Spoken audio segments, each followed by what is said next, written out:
kindergarten exercise. Thank you, thank you. Thank you. Tristan is so much better than kindergarten exercise. We're going to have so much fun with Tristan.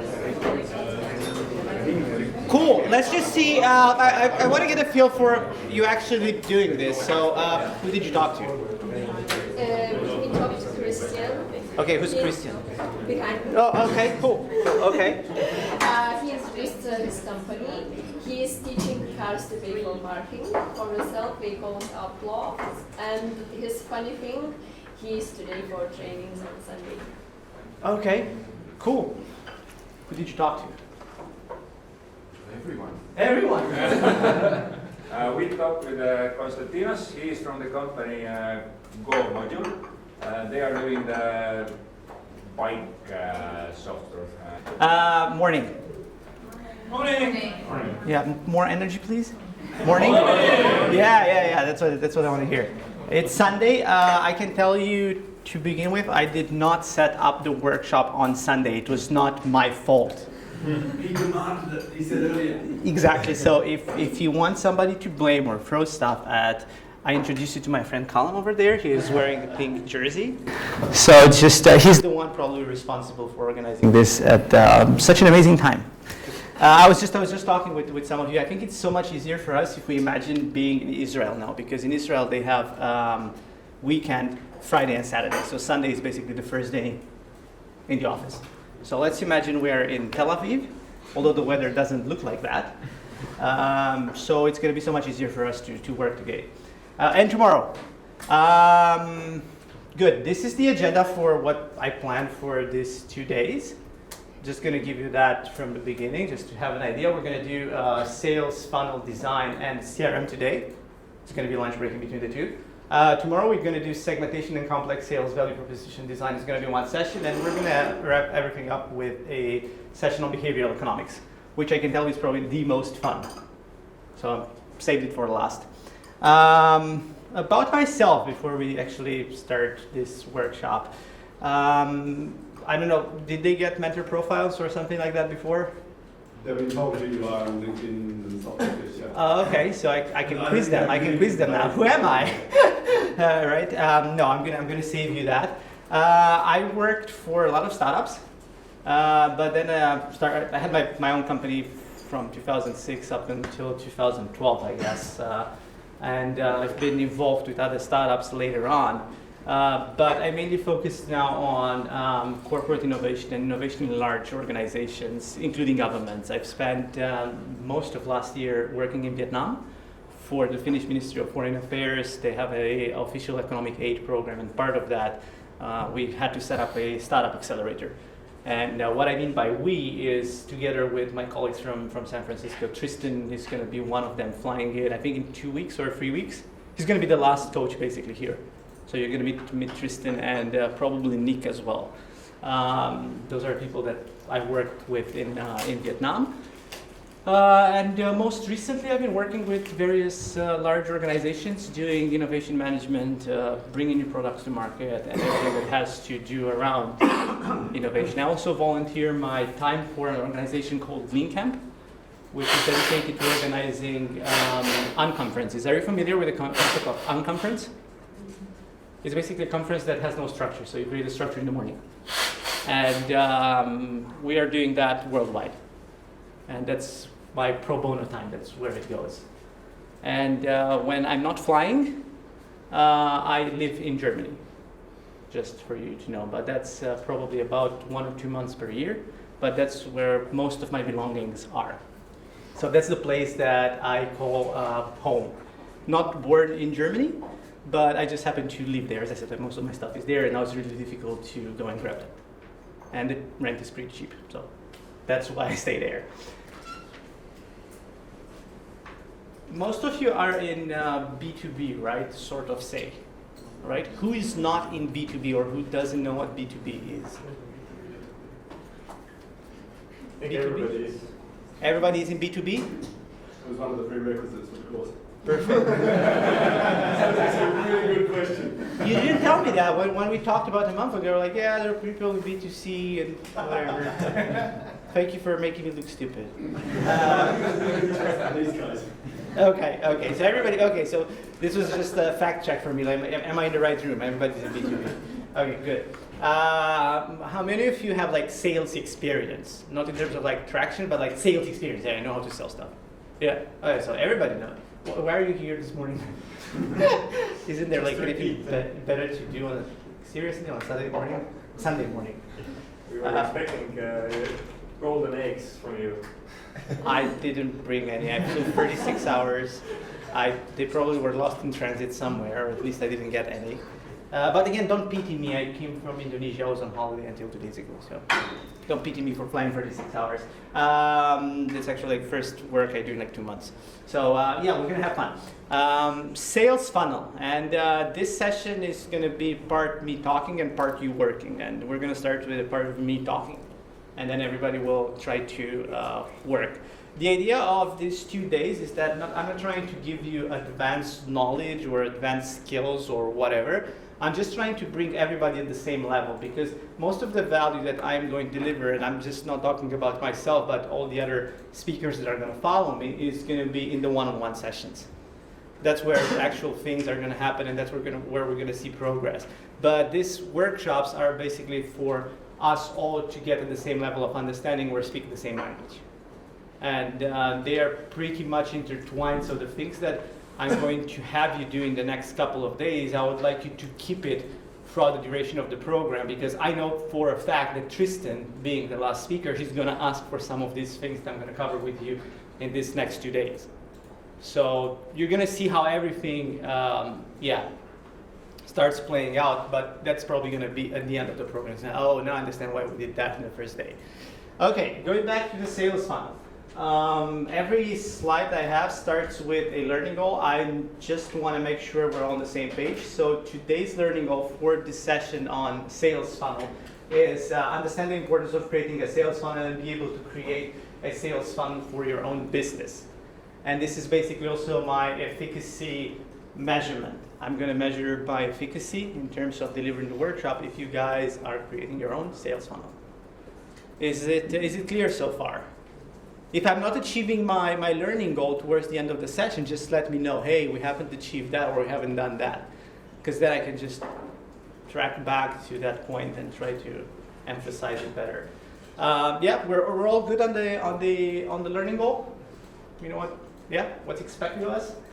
Okay. I'm trying to make it as interactive as possible. Again, I'm trying to cut on the time that I talk and the one that you work more than me talking. Before we jump into I need to present our because otherwise it looks stupid. Have you been working with Estonians or Finns before? Just in case asking. Why is that? No reason. Why the question? Yes, I did. I did work for the Finnish Ministry of Foreign Affairs of Finland in Vietnam. Funny people. Like immediately after lunch break, we were having whiskey.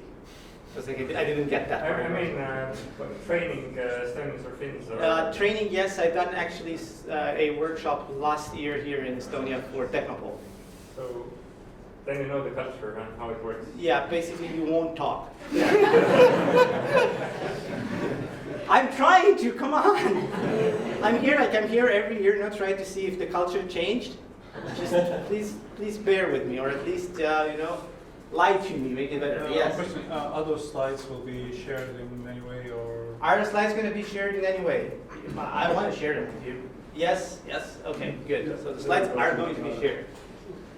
Whew. So you don't have to participate in the session, right? I don't have to ask any questions if the slides are going to be shared. Oh my God, thank God that's out of the way, right? Okay. 4 levels of pain you have to understand when you talk with your customer, and when you're not just talking in terms of doing customer development, but when you're engaging with them. You have to understand that every person, including yourself, can be at any of these 4 levels of pain with respect to anything in your life, from the taxi app to Facebook. everything is basically mapped out on these 4 levels of pain.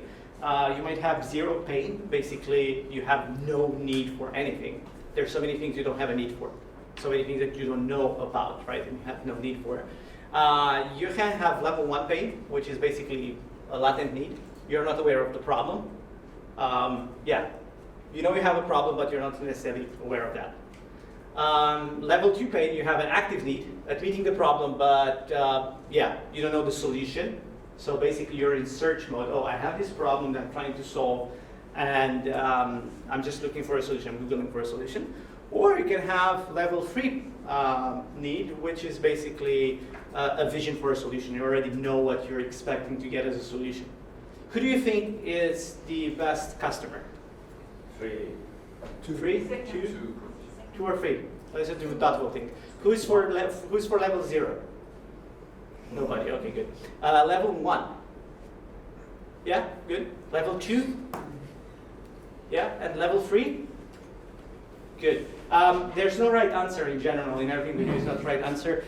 There's pros and cons. Definitely level 0, it's not interesting because they actually are not interested in anything you have to offer.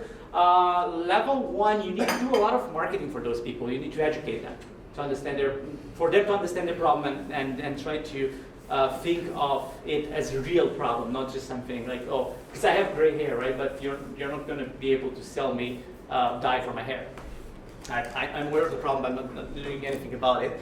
Level 2 are actually the best, in my opinion, that you can try to sell to. Because they have an active need and they are looking for a solution.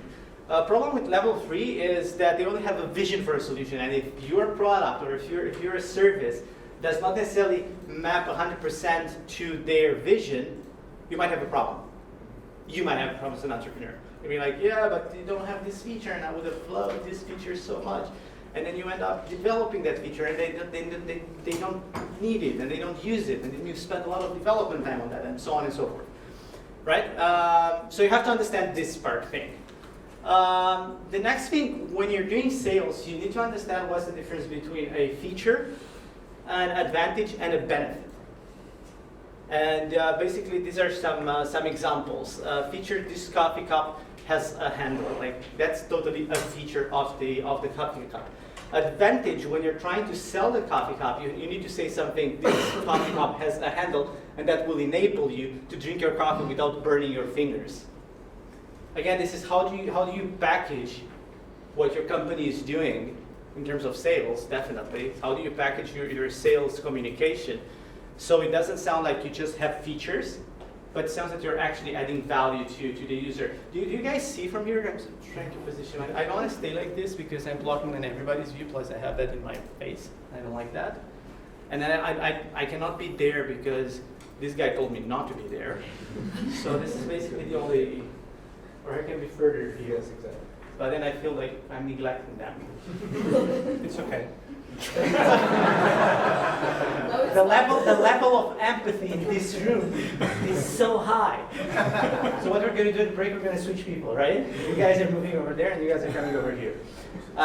Is that okay? Yeah, later. Okay. This is another example of the same communication in terms of benefit. And I drew here a pencil with an eraser. Basically, an eraser is just a feature of the pencil that doesn't deliver on the job to be done of the pencil itself. Whether the actual sharp point, the one you can write with, that's basically the advantage and the benefit of you owning a pencil. Is this clear so far? Mm-hmm. Yeah? Okay. Sales funnel is like a treasure map. If you don't have a sales funnel, you don't know what's going on in your business. How many of you guys have a sales team, a dedicated sales team? Okay, yeah. How many of you are having more than one person in the sales team, meaning that more than just you in the sales team? Okay, cool. Awesome.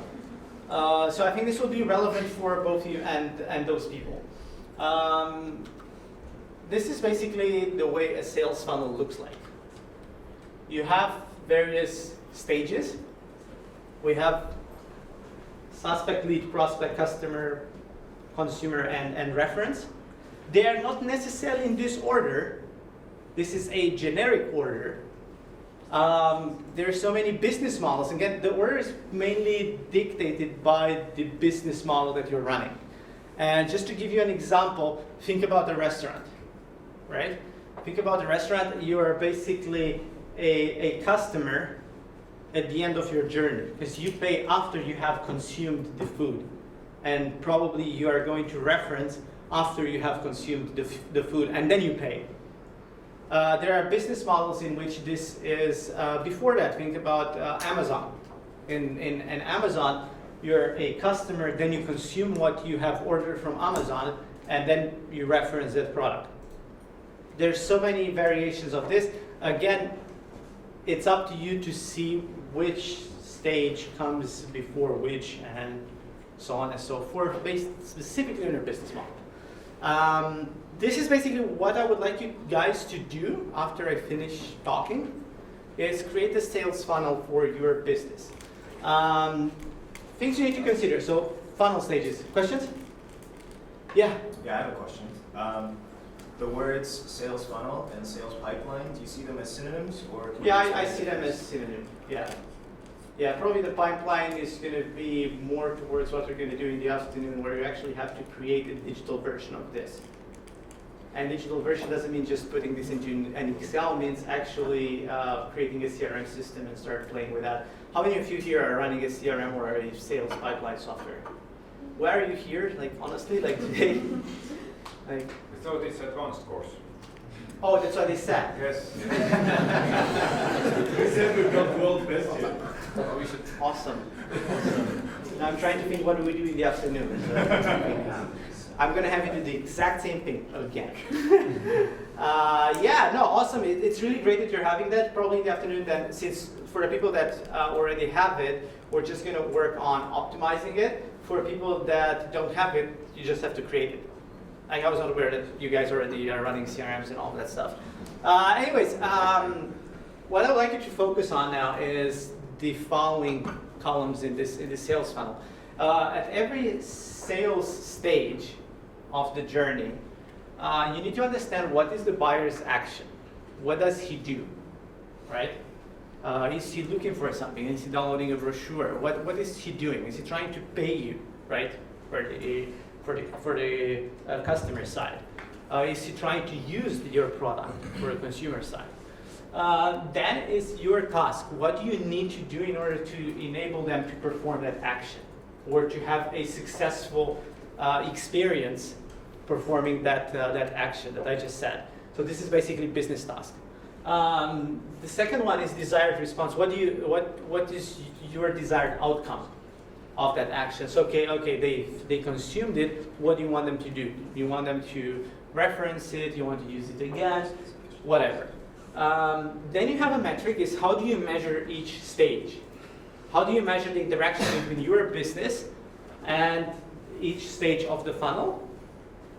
And then you have customer discovery, because at each stage you learn something about them. And then you're going to learn, why did they churn between here and here? Or what was the bottleneck here? Why didn't they progress to the next one? And so on and so forth. Does this make sense? Okay. These are funnel stages. Explain. Suspect person searching online for your product and has an interest in it. Again, it's not necessarily an online search. Might be that you are at a trade fair, right? And they are there walking through the booths and looking for your product. Lead a person showing more interest than just a simple search. Prospect person is interested in the product, not yet a customer.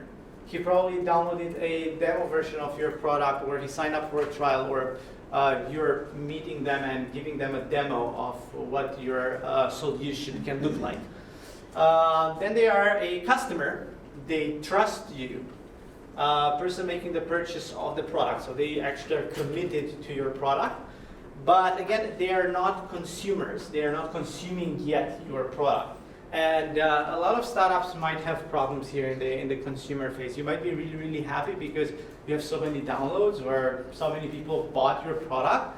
But if they don't use it, if they are not consuming your product, you're not able to upsell them later on. or if you have a subscription-based model, those people are probably going to quit the subscription moving forward.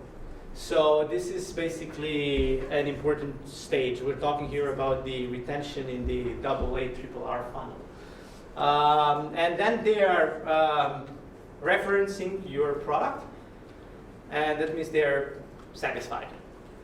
And referencing can take so many forms and shapes and sizes, depending again on your business model. It might be that if you're running B2B, you might be able to do a case study with them. Oh, may I have a case study with you, like implementing the solution in your company that I can use for marketing purposes later on with other customers? They might be okay with that. Especially since probably they were like in demo, you can just give them a free demo. Say, hey, implement it for free, but I want to do a case study with you. Especially if they're like this huge brand and DHL or God knows what. Does this make sense so far? Yeah? Okay, this is the process in itself. So these are the other columns that we talked about.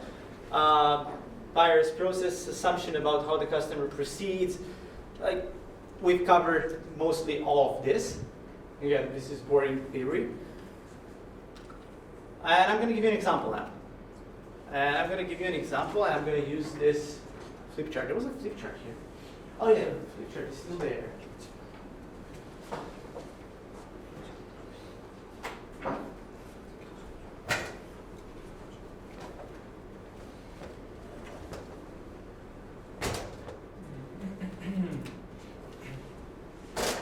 So this is exactly what I'm going to ask you to do after I finish talking, have a coffee, and then basically this is the workshop part of the day. The example is a company I worked for in 2012. It's a tiny startup in Germany. It's actually the company that kind of like brought me to live where I live today in the south of Germany. It's called Concept Board. It's an online software as a service. It's basically a digital whiteboard. So everything you can do on a normal whiteboard, plus so many other things, is now in the cloud. It was, I mean, it still is, a software as a service model. People pay monthly, like there's a monthly subscription, depending on number of users and so many other constraints, like you know how software as a service works. I was VP of sales for this company. So I was the second guy that was hired, and I had to create a sales funnel and a sales team moving on from the sales funnel itself. So I'm going to create with you the sales funnel that I created for Concept Board using this model. And I'm just going to, I'm not sure if you can see what I'm writing, but that's not important because I'm going to speak and we're going to have a conversation. So I'm going to start by mapping out the stages. So we have suspect, lead, then we're going to have prospect,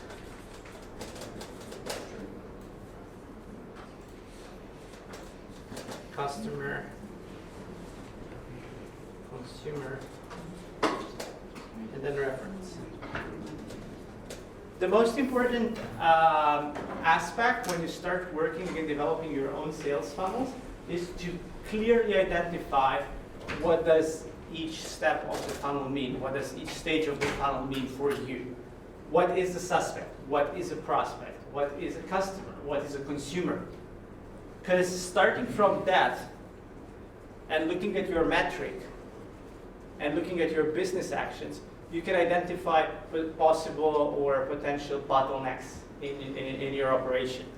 As I said, if some of your metrics are not indicating what you are hoping, you need to probably change your business tasks. And then that will result in other changes in your business. But again, it all starts with clearly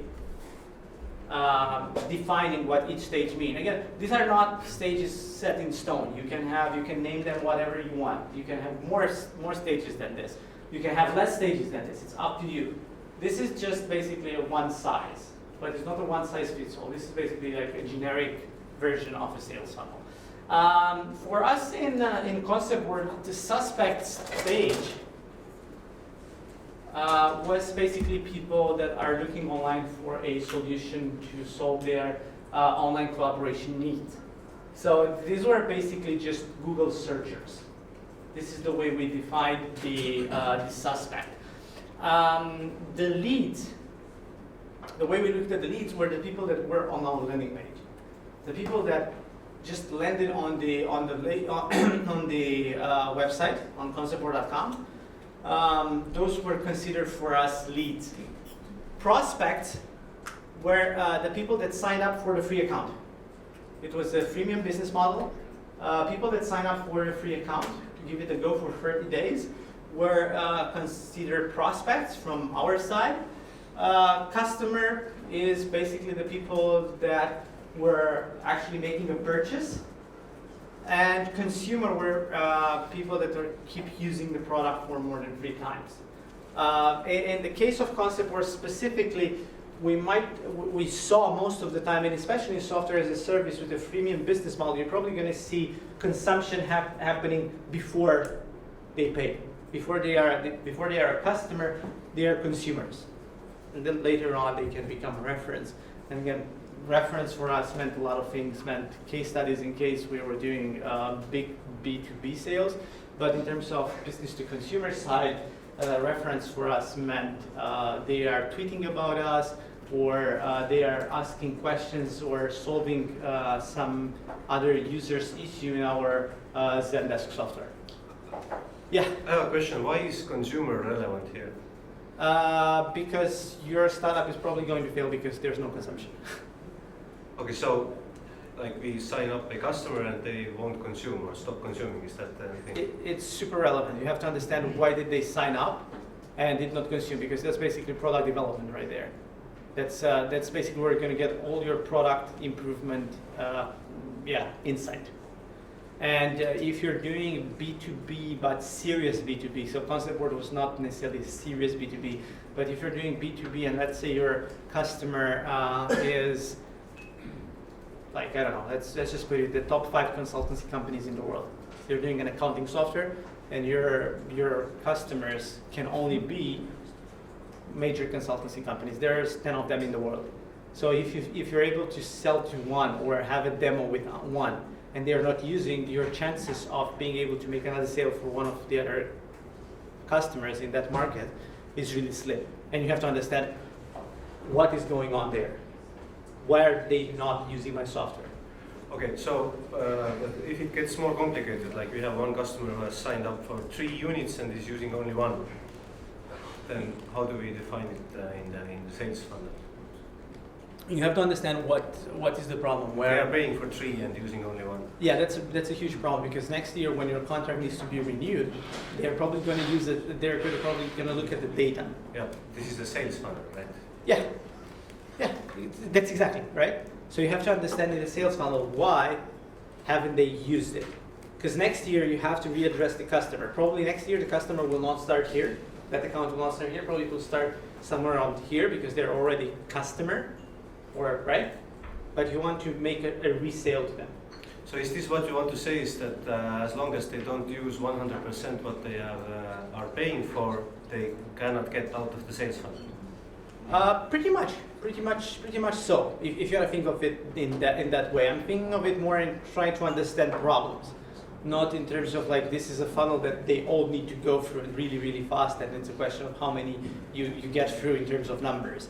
It's more about what can we learn, because again, you're still, even though you are pretty developed, you're no longer in ideation phase. You're still in the search business. You're still into trying to learn more business. And that means that understanding their consumption patterns, it's part of that. And again, if somebody just bought 3 units and they're just using 1, it's something that you need to ask yourself why. Was it a decision, a wrong decision that they made at their end? They might probably, not able to evaluate when they placed the purchase order with you, how many units they need, or is it something around your product? I'm just trying to understand from the process point of view. Yeah. Is it the problem of the sales team or some whatever? operations. I don't see it. I don't see it in terms of sales team versus product team. I in general, working with large enterprise, I try to get everybody to be more collaborative in terms of how they engage with the customer. So it's not a problem just of the sales team; it's a problem with the entire company. Sales teams might get the input, might get the idea, hey, what is going on, but they need to make sure that everybody is on board. Everybody's basically. The benefit is understandable. Just the question is that usually in your CRM, the sales funnel requires you to mark it as a lost or won, right? Sure. At the end And of then it drops out.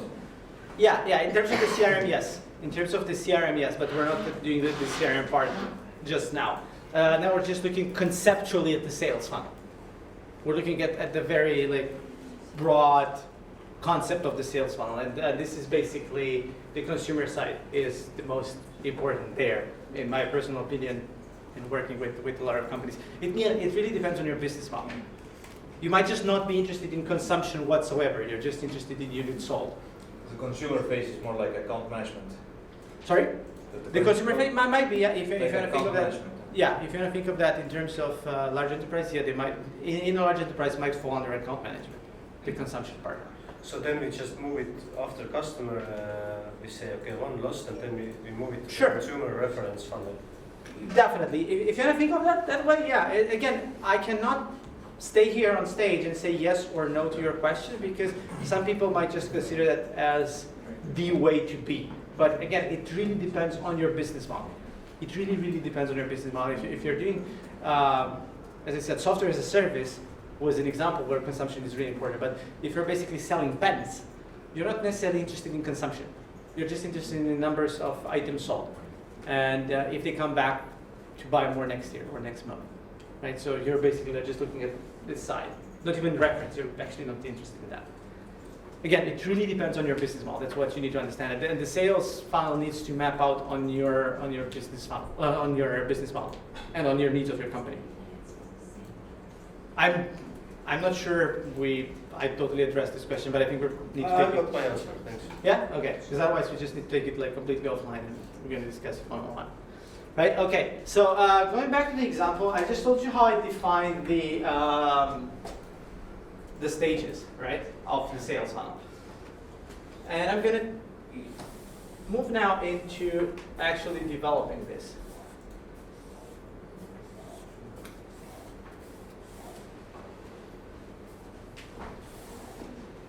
Okay.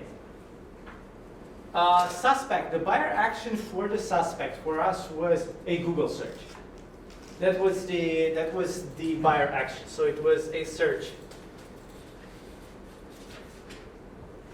The way you can approach it, you can either develop it column by column, but if you develop this funnel column by column, you will lose the story. It has to say a story, right? When you look at the sales funnel, it has to tell a story.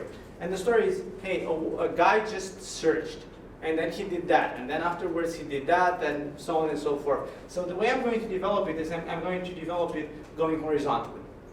So I'm going to start with suspect buyer actions, and then move horizontally, and then move on to the next row. So for us, as I said, suspect was the guy that searches. The buyer's action was to search, and our business task was to be visible in Google search. That meant for us a lot of cash spent on Google Ads. Have a work site working, like the landing page should be working, we should have a good uptime. The desired response from our side was what we were expecting them to do is actually click on the link, redirecting them to our website. And this basically meant that our marketing message was clear. We were able to express what the company is doing, and you know Google Ads, right? Like, how many years running Google Ads? Yeah, right? Yeah. So you have to put there, like, what's the company name, and what do you do, and whatnot, and how the message should look like. Like, that thing needs to be clear. If you're not converting there, if your ad is displayed, but you don't have a lot of people clicking, you might just have a problem in terms of your business task. It might just be that your message is not clear enough. So the desired response is click.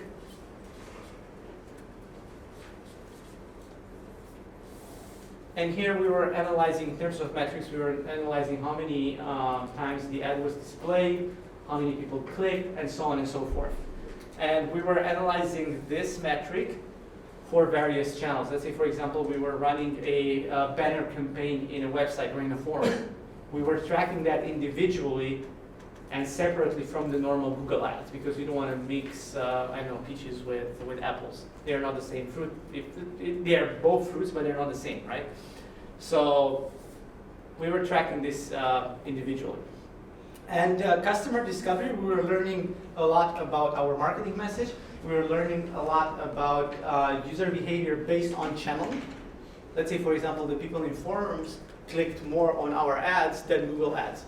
Or people in a specific magazine or in a specific website tend to convert better in terms of clicks than the normal Google ads, whatever. Just for you to get an idea.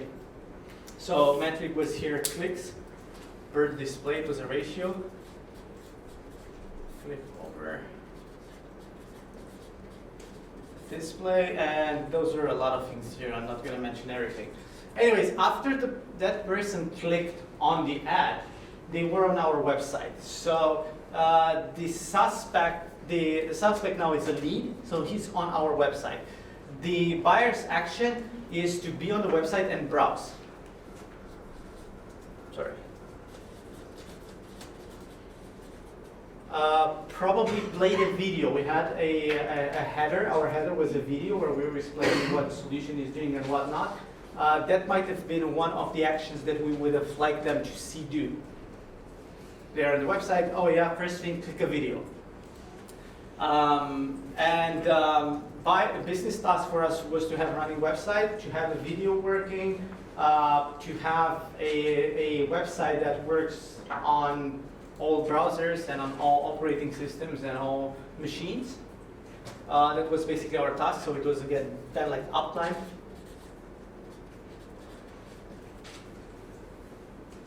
The desired response from our end is for them to have a good interaction with our website.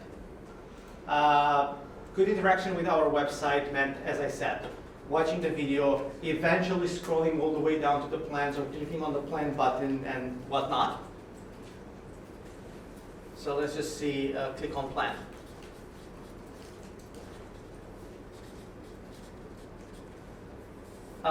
You might have, for each stage, you might define various desired responses. You might define that. But if you do that, you also have to define various metrics. And in terms of metrics, good.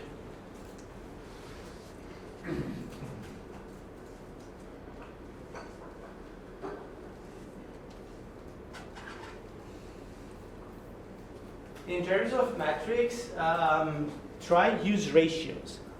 In general, in your business, try to use a ratio, not a certain numeric value. You know, I'm going to ask you what was the speed of the car. You're not going to tell me it was 55 kilometers. 55 kilometers what? 55 kilometers an hour, 55 kilometers a second, 55 kilometers per day, right? So every good ratio, every good metric is a ratio. In general, when you're talking about metrics in your sales, try to use ratios. We've said 5 brochures, and we've got 3 people, so our ratio is 3 over 5, which is good, whatever. You understand what I'm saying? So again, here we were looking at how many people landed on the website over how many people clicked on the video, or how many people were on the website over how many people went to the plan page. And we were converting each action in terms of a ratio, and in terms also as a funnel. So let's say 100 people saw the ad, 80 people moved on the website. Out of the 80 people, 20 clicked on plan, and 20 out of the 20 people that clicked on plan, 1 signed up. If I have that information, it's really simple for me. Now I only need to attract 1,000 people. because I'm just going to compute that number. I'm going to extrapolate that number to 1,000 or to 10,000, and I can know exactly how much money am I making. Take for example, an ad that costs you $1 per click. If I get 80 clicks, it's $80. If I get 800 clicks, it's $800, and so on and so forth. And then I know how much money I'm making by how many people signed up. Again, it's the sales funnel. How many people signed up at the end, how much money I'm making out of them signing up, and then I'm going to know if I'm running a profitable business or not. Sales funnel is basically telling you if you're going to be profitable or not. Again, being a startup, you should not desperate looking at this, because probably it's not going to look really promising at the beginning. But it's good to have it. And it's going to be your line in the sand. Basically, you're going to define some line in the sand saying, we know we're really bad if this doesn't change in a given amount of time. Again, we're moving away from the conversation of the sales funnel per se. Metrics, as I said, it was a ratio of users over video clicks, or users over planned clicks, how many people click on plan. What we're discovering here, we were learning a lot about how people interact with our website. Have you guys ever heard about the term Heatmaps? Heatmaps, right? Have you used Heatmaps when you did your, yeah? Again, where are you here? I'm trying to understand, why did you spend time this Sunday, right? Heatmaps and everything, like, I feel bad coming here. Yeah, so that will basically give you an idea. If you use a heat map at this stage, it's going to give you an idea of where people are looking first on your website, what is the most appealing thing that you click on, do you need to change the color of the button, do you need to change the arrangement of the buttons in the website. This is everything at this stage. You're learning a lot about your user. You're learning, again, they were already on my website. I learned a lot about the machines that they were using. Was it mainly Apples or was it PCs? Why? Because that was also helpful for the product team. Because the product team was basically telling me, hey, we need to create more features for the Apple users, or better integration with Apple software in general, the Apple ecosystem, or whatnot, or the contrary. No, maybe everybody's using PCs, whatever. So you're learning a lot. Prospect was the guy. Yes. I have one question. Sure. Which tool do you recommend for looking at competitors' heat maps? Competitor heat maps. Yeah. Whoa. I found something once. Probably you know more than I do. I don't have a lot of experience with competitor heat maps. But I think it's really valid what you just said. Can you say that again? Competitor heat map. Like try to identify the competitor, and if you're trying to mimic them, try to understand what are they doing and how are they succeeding or how are they failing. Is it worth to do the exact same thing they're doing, or is it worth innovating on something? Yeah. Don't try to copy one-on-one without understanding the reason behind it. Why did they actually put the button there? Why is the message sounding like that? Or why do they have a video? Why don't they have a video? Why do they have a brochure? Why don't they have a brochure? You have to understand that.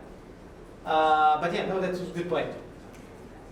Prospect. Prospect for us was defined as the person signing up for a free trial.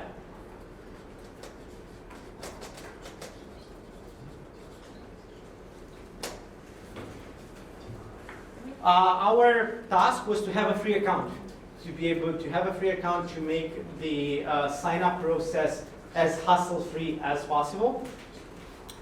So our business task was have free account. The desired response at this stage is that they go through the process. They actually are able to create that free account. So that meant that the emails were going through, confirmation emails, all of that stuff went through easily. As I said, create account.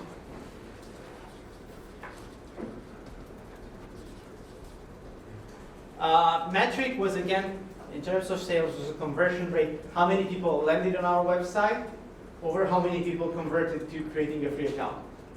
And this was a key metric in our business model. Conversion. Are you guys tracking the conversion for your websites? Yeah? And Well, what's your conversion now? Quite shitty, like 2%. Why do you say that? Why do you say it's shitty? Because we would like, we are in our own minds, we would like it to be like 7.5, 10. But we don't get that high, and we are like struggling to figure out as to why we are not getting that. Why do you want 7.5, 10? In our minds, that's the value of kind of like what we feel.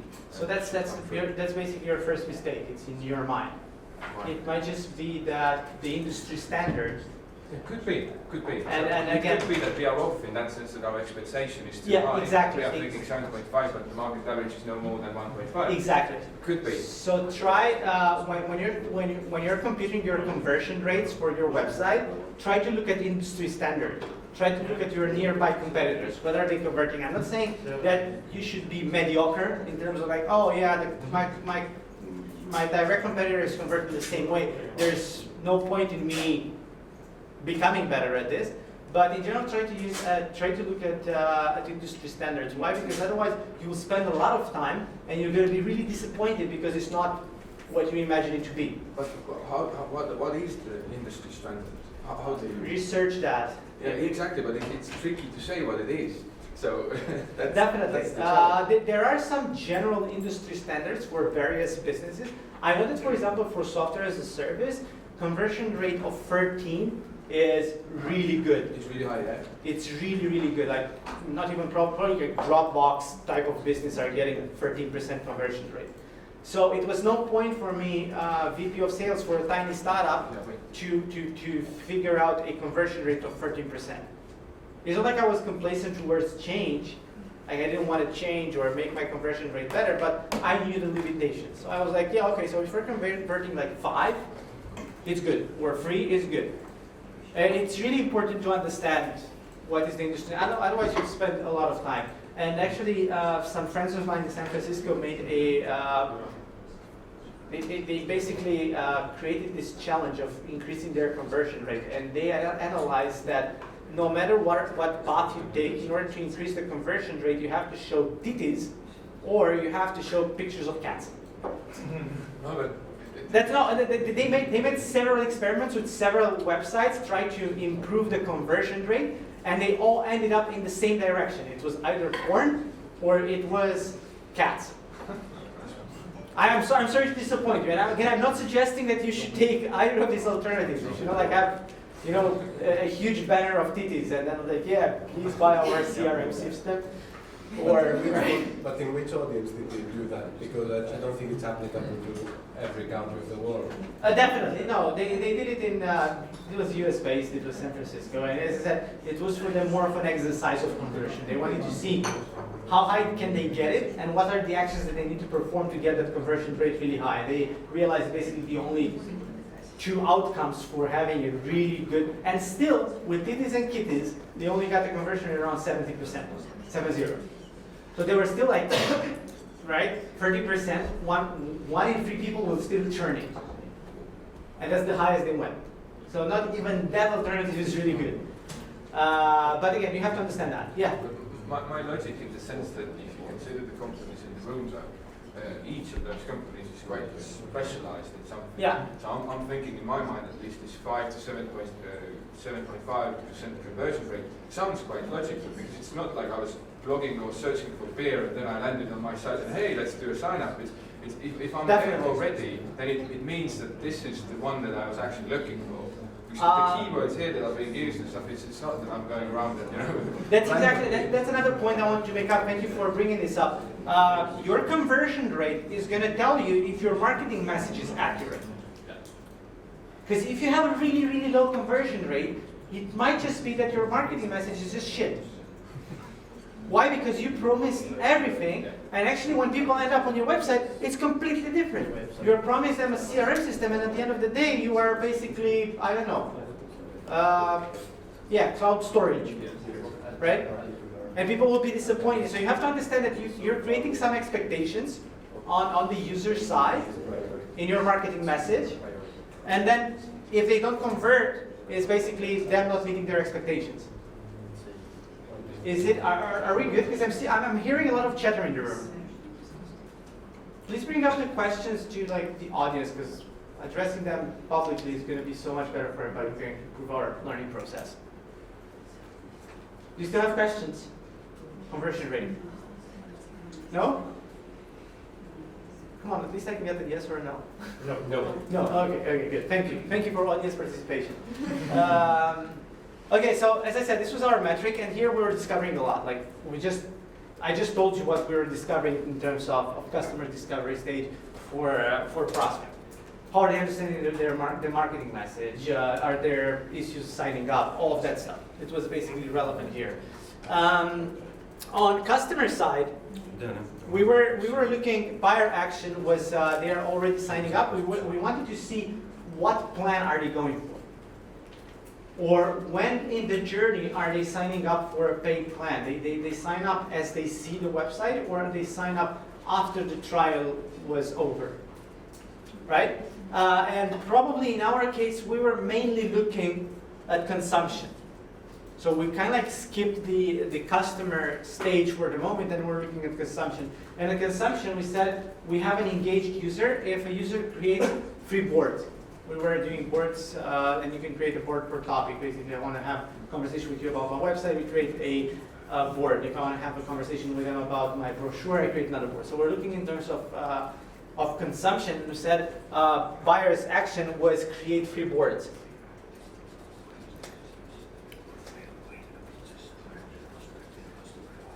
And this again was for the business as a whole. But in product development, we were having a sales funnel in itself. It was like a product funnel for the stage of consumption.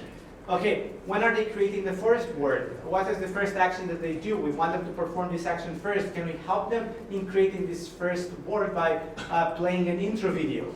Should we have tooltips for every button when they sign up? All of that stuff. So these are the things that we were doing at consumption. Business task again is to have a lot of things like this, like widgets, like a wiki page where people can ask questions and see how the software was behaving and whatnot. Desired response was them continue to engage on a weekly basis with the software. And here we have metrics such as engagement rates, such as how many boards were created in past week versus how many boards were created in the week before that, and the week before that, and so on and so forth. Are you guys familiar with cohort analysis? Are you doing any of that? How many people here are aware of the term, and how many people are doing it? Aware? Aware of cohort analysis, right? No? Okay. And from people that are aware of this, are you guys using it? No. Okay, let's just pause this for a second. I want to address the idea of cohorts, and then we move into this.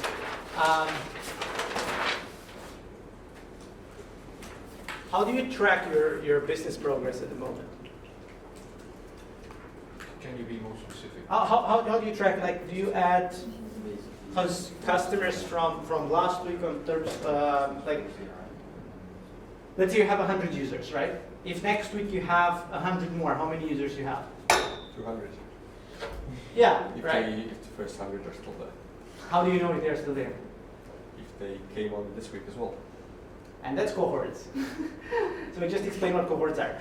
If you're looking at your business performance and the only thing you're able to draw is something that goes like this, you're not doing cohorts. Why? Because you're just adding users on top of each other.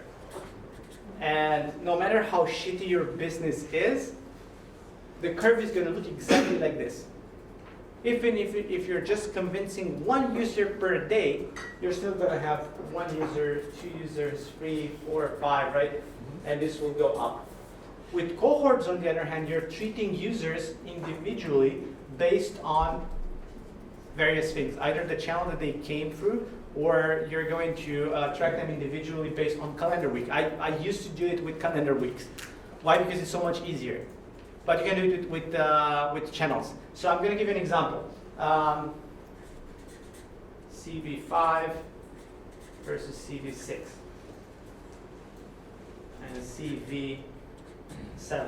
I divided users based on the calendar week they signed up for my software, or the week that they created the account with my product.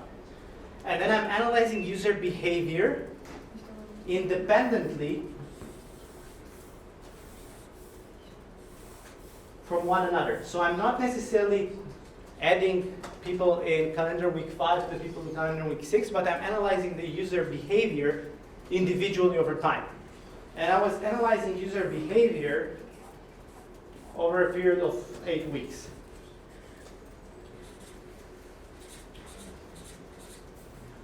The way this is going to look like is going to be like they perform an action here, they perform an action here, they perform an action here. So you're going to see a pattern, them moving forward in time. They might engage less with your product. They engage more with the product as time passes because they get more familiar with it, whatever. The idea is that here, you won't have any data. Why? Because they simply didn't exist.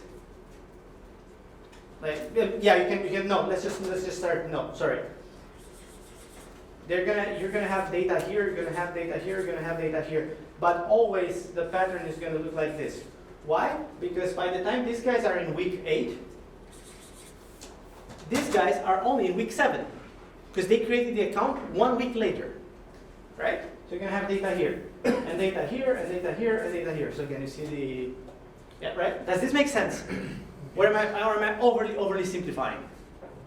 And you're totally like, what the hell is going on? I'm going to tell you why is it relevant. Why? Because you can look for patterns in your data. The idea of collecting data, the idea of having a sales funnel, the idea of everything that we do today is to see patterns. Sorry? So in case you don't have a daily or weekly enough customers joining, do you do it monthly? Do it monthly or do it per channel. Right. Per channel, like, oh, how are the people that we have attracted via an online marketing campaign behaving towards our product and the people that we've done direct sales to?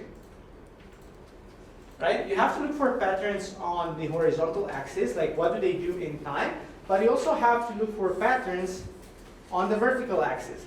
And this is super relevant. Why? Because if I see everybody performing the same exact action and having the same exact behavior in the first week after they engage with my product, I can tell you exactly how people that are going to sign up tomorrow, being Monday, are going to perform. Because I already know how everybody is performing in the first week. And this is the power of cohorts. Does this make sense to you? You're totally confused. Yeah, I mean, we are running quite a large system for university admissions management. And yeah.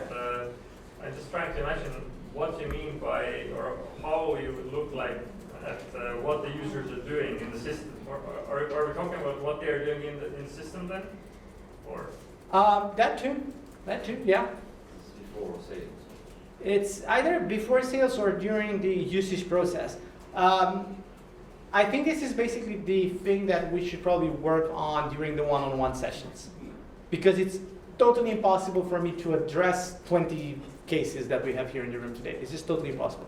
I'm just going to address them one by one as we move forward. But this is definitely something we need to look into creating a cohort system for your app. Because this is going to be your key to success. I've worked with a lot of companies, a lot of startups and product teams. And the first thing I did was create a cohort system for the app. I always tell people that the first thing you want to do when you go on a diet is you don't just start eating fruit or start eating just salads or start exercising. The first thing you do is you buy a scale. No, that honestly, that's the first thing you do because you want to have a delta. You want to know what's the gap. Where am I today? And where do I want to be? Or not even where I want to be, but I just want to see that the actions that I'm performing are moving the needle, literally moving the needle. Like, right, I'm losing weight, or I'm gaining weight, or whatever. But that's the first thing you do when you try to lose weight. And that's the same thing for your business. The first thing you have to do when you try to improve your business or grow your business, yeah? No, finish it. Sure, is you have to create a metric system for your business. And the sales funnel is one of them. And this is another one. This is more product-oriented than sales-oriented. Because this is going to give you a lot of input for product improvement. I worked with 2 companies that I was mostly successful in applying this. In Germany, I worked with a startup that was doing kind of like a renting platform for household goods. So you have a drilling machine at home that you're not using, or you have a GoPro camera that you're not using. You can rent that instead of selling it or buying it on eBay. We got a lot of product development inputs by using this. And then I worked with Deutsche Telekom in Germany. We had a mobile app similar to Flipboard. You guys know Flipboard? Flipboard? Yeah? Okay, like news aggregator. And I started implementing this, and in 8 months, based on an input that I got from our metric system, we were able to create the best engaging news app in Germany in just 8 months. Because we were getting all of our input in terms of product development from our metric system.